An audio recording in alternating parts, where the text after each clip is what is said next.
The clouds parted over the Isles of Boreas. It was time to choose. The rebellion was in trouble. Ravens were scouting for the secret rebel base. They needed a game changer. Pieces of the Sky Ripper had surfaced. Bernardo knew that using it could go catastrophically wrong, but he was sure he could figure out how to use it safely. Also, a temple had risen out of empty desert. The Iblis stone was hidden there. It was a dangerous artifact. It could corrupt its user into a bloodthirsty monster. Maybe he could find a way to use it, to take its power without surrendering to its wickedness. And also, his old friend Lapino needed rescuing. Of course, Renato had a pretty strong suspicion that Lapino had betrayed the rebellion, and he had a gut feeling that he needed to use that to his advantage.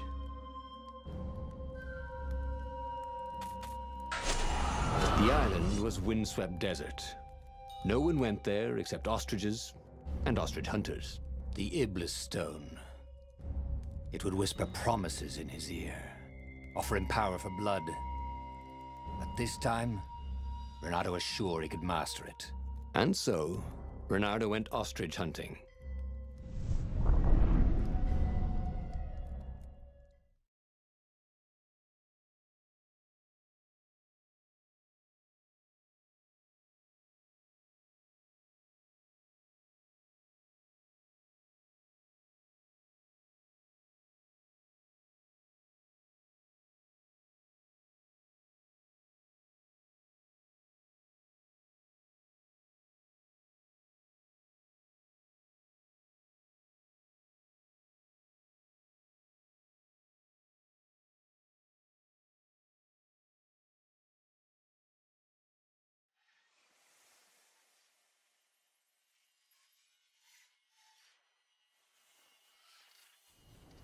Every child could sing verses about the Sky Ripper, but ancient codices held hints of other things.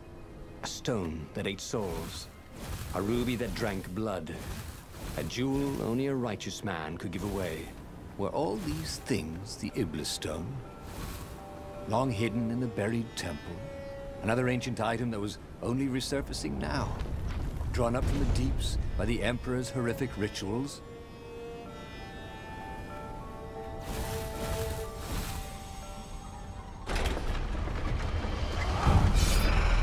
Here, fishy!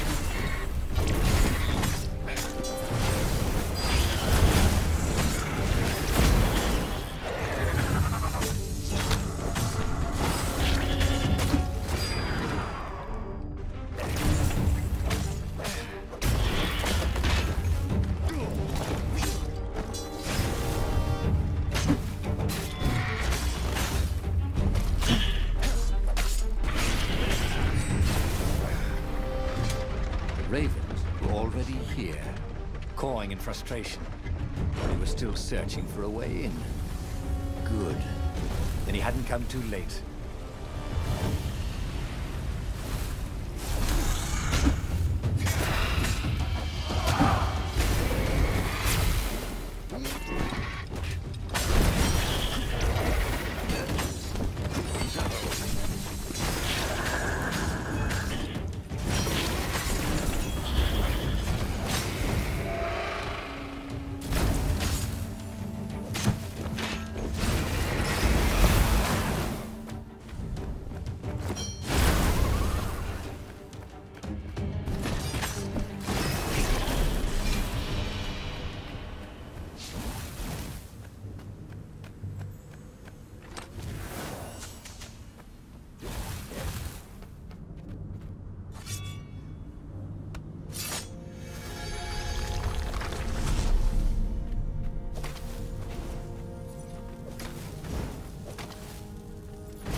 Energy cannons.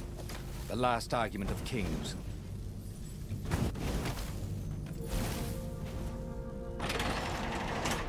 There had to be some way to use the Iblis stone. It was old, wasn't it? People are so much cleverer now. and Renato was pretty sure he was cleverer than most people.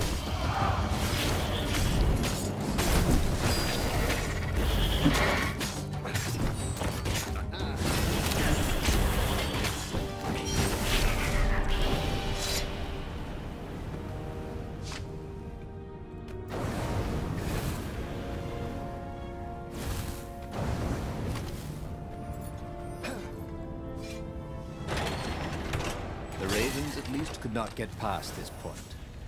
Obviously, the temple builders knew how to deal with tomb raiders.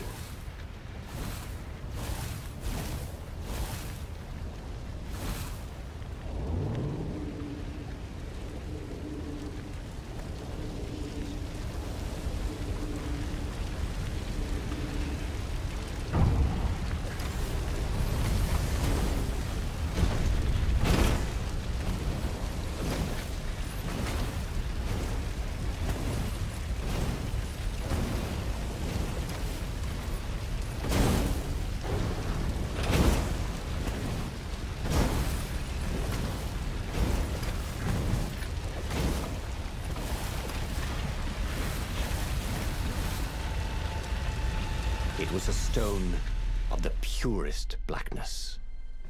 It reflected no light, like a void made solid. Nervous, he picked it up. I can make you mighty. Who said that? Give me blood. It was the stone, eager, thirsty.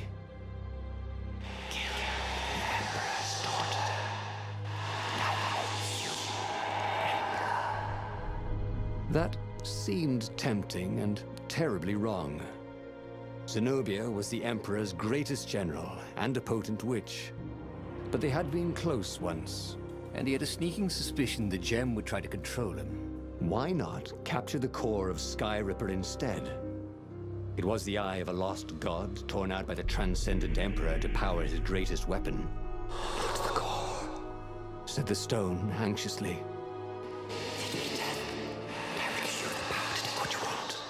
But even though Renato knew how evil the gem was, he had a clever plan for dealing with it.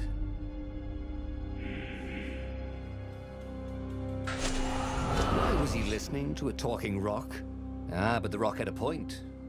If the stone could truly turn him into a powerful warrior, he could defeat the Emperor with the very weapon the wicked old toad had sought for himself. To be a hero, you had to sacrifice old friends sometimes. Especially when they've become enemies.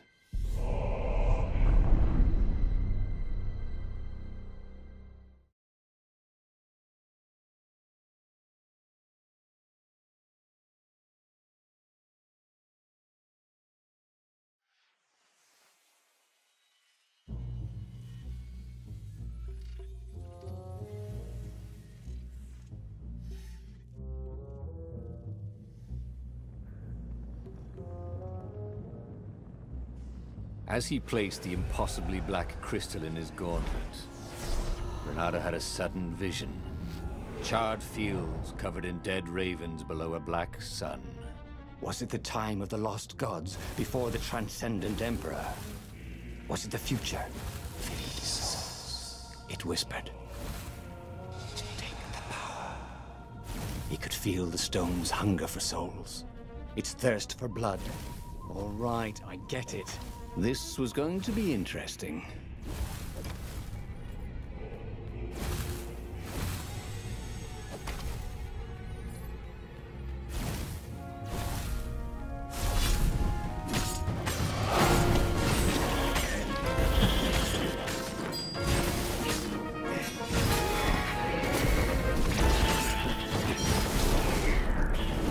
The ravens on Zenobia's island were no match for Renato. They screamed as the stones sucked out their souls. And with each death, he felt stronger.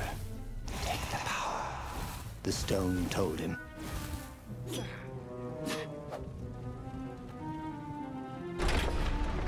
He couldn't do worse with Zenobia than he'd done with the core, could he?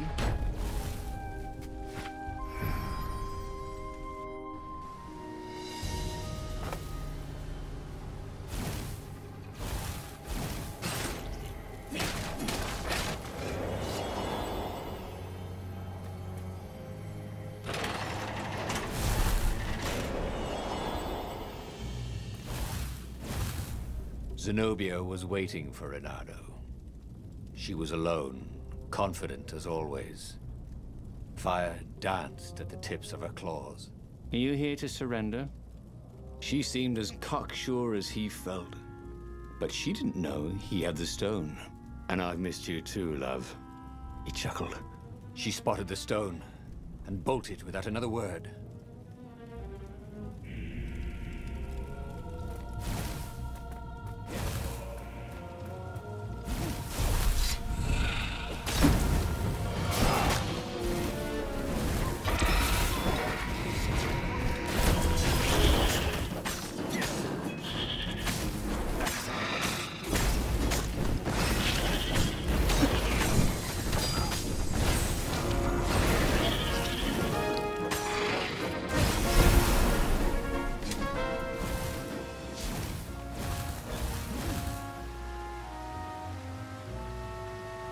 Finally, Renato caught up to her. He had never seen her scared before. At school, she'd been the determined, brave one. Now her eyes were wide, frightened. He didn't like seeing her this way. Kill her, whispered the stone. You cannot win your rebellion without it. Please.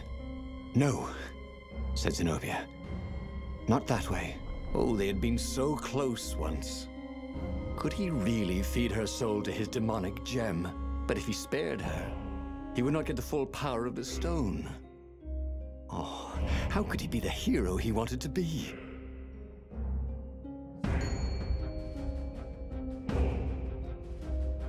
With a flick of his wrist, he slashed Zenobia's throat.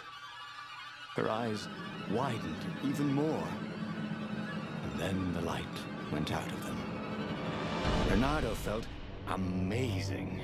Power was rushing into him like water from a burst dam. Oh, such brilliance, exulted the Iblis stone. Tasty. He felt a bit bad about killing her. He was pretty sure she still loved him. But needs must when the devil drives. Renato returns to the Farfarer and set a course for the Nexus. The Empire had a communication outpost there. He could call the Emperor directly. It was time to seize the outpost and let the Emperor know what he had done.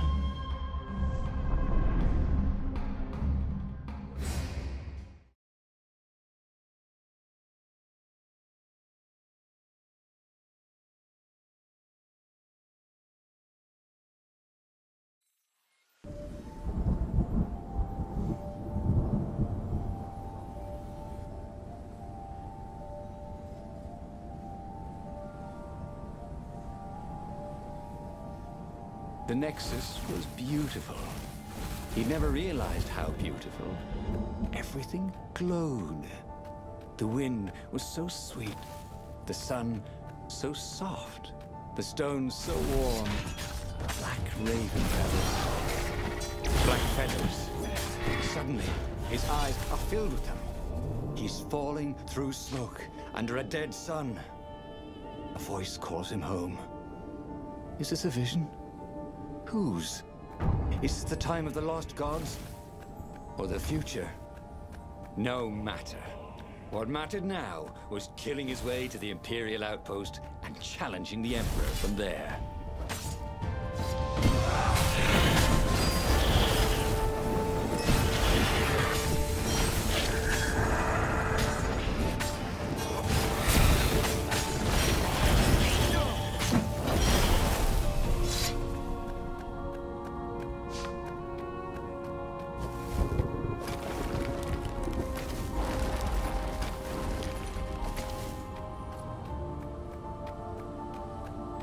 Up ahead was Lupino. What was he doing here? Bernardo! Hey, buddy! Hey there, old buddy! Please don't kill me! Why would I kill you? Asked Bernardo, although he had been thinking about it. Well, you've become... no, I mean, no disrespect at all here. Kind of evil? Maybe you should, I don't know, go to the mountains to Have a think? See if maybe you're sure the stone is not all that healthy a thing to keep? I suppose you wanted, Renato said, and poked Lapino in the chest for emphasis. Oh, had he just killed Lapino? Oh, damn it.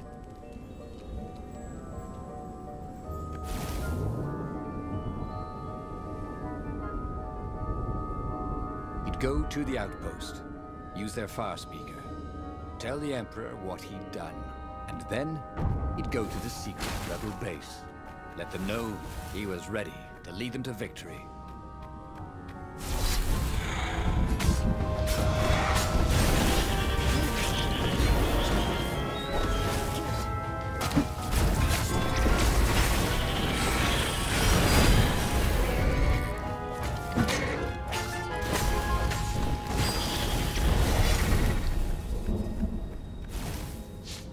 Renato rampaged through the Imperial outpost like a water buffalo rampaging.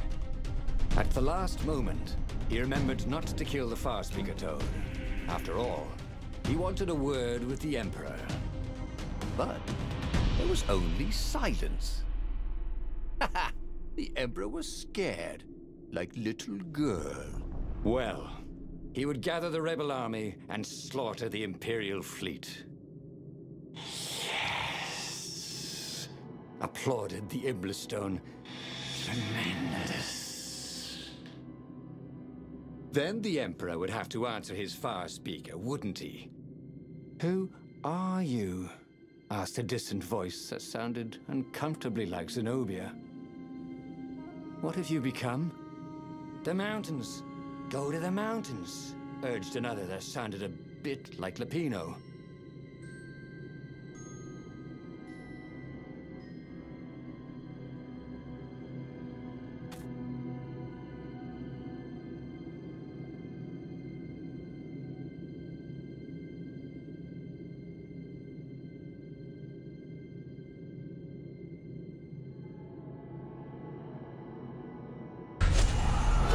Called the Rebel Council to let them know to gather their forces. Then he killed the far speaker toad. Why? Oh, because to make sure his sword was sharp. Oh no, that's awful. So no one else could use it.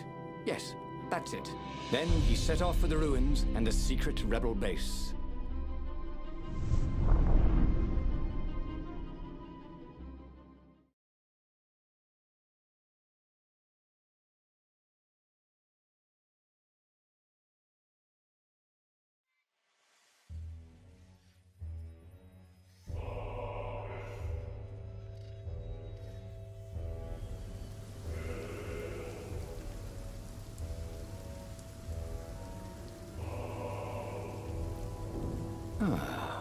The ruins were crawling with ravens.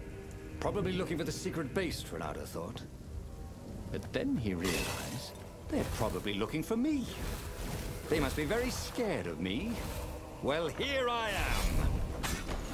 You honest warrior. Whispered the Iblistone. And he had to agree with it, for once. Who was as good as Renato?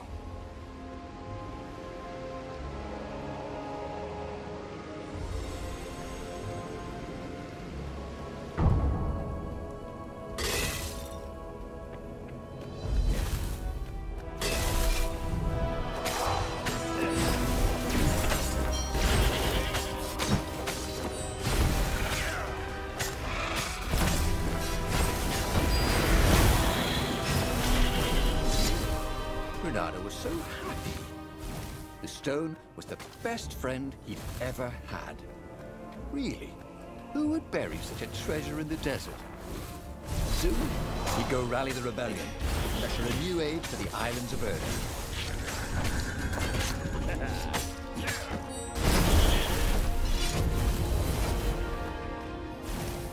You are the best, urged the stone.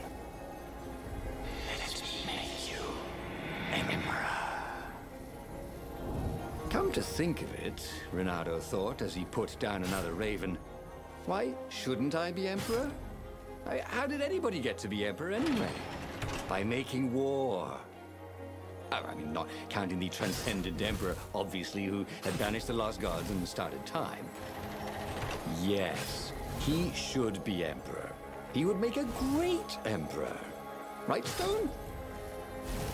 Oh, right, boss.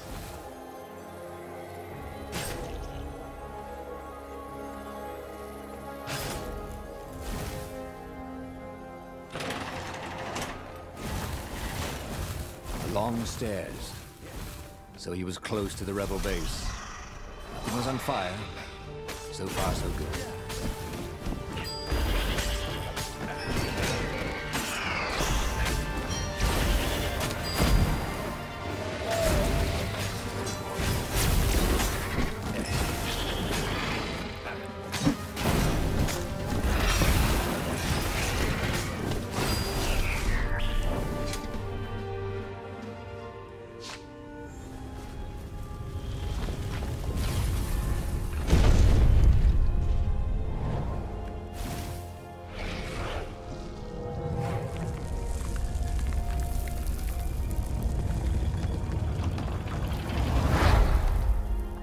Renato strode into the council.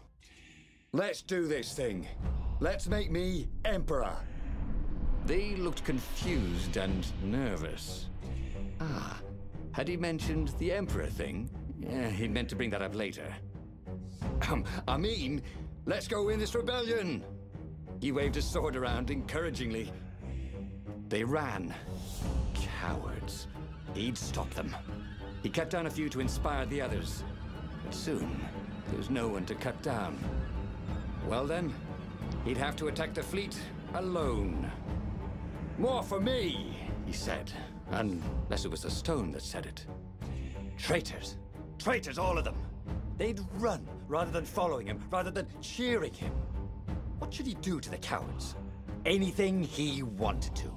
After all, he was a true hero, the best warrior there ever was. No one could stop him now. But first, finish him. The Emperor, that is.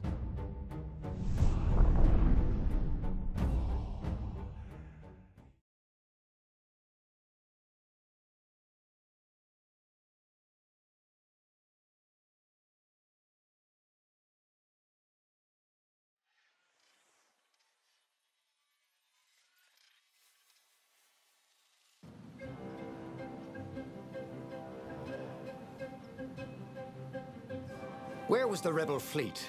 They weren't even trying an assault. They were going to miss a day in history. The downfall of this dynasty, and a new one to take its place. He didn't have to kill all the ravens. He could enslave them. And enslave the toads too. All the animals would worship him as a god. He had once been a god. They would willingly give him their blood and their souls. And the world would change, would become familiar again.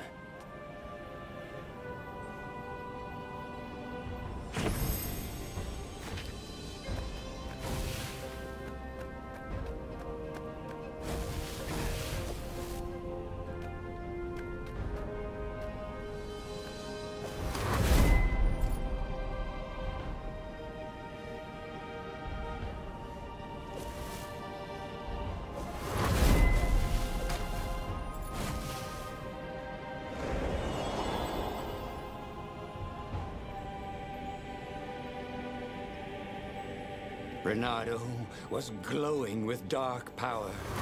Already the sun had dimmed. He could do anything, he realized. He could wrap the island safely in smoke again.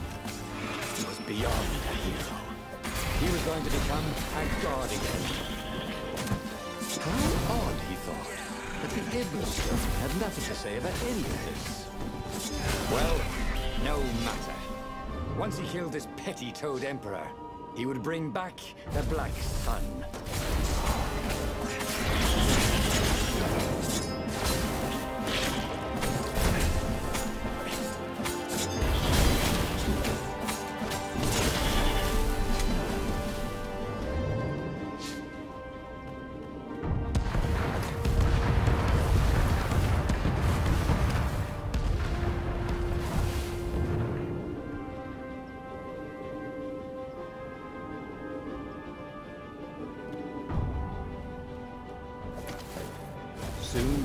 confront the Emperor. Funny that this whole war had come about because the Emperor feared death. And now it was coming for him. There was some sort of lesson there, wasn't there?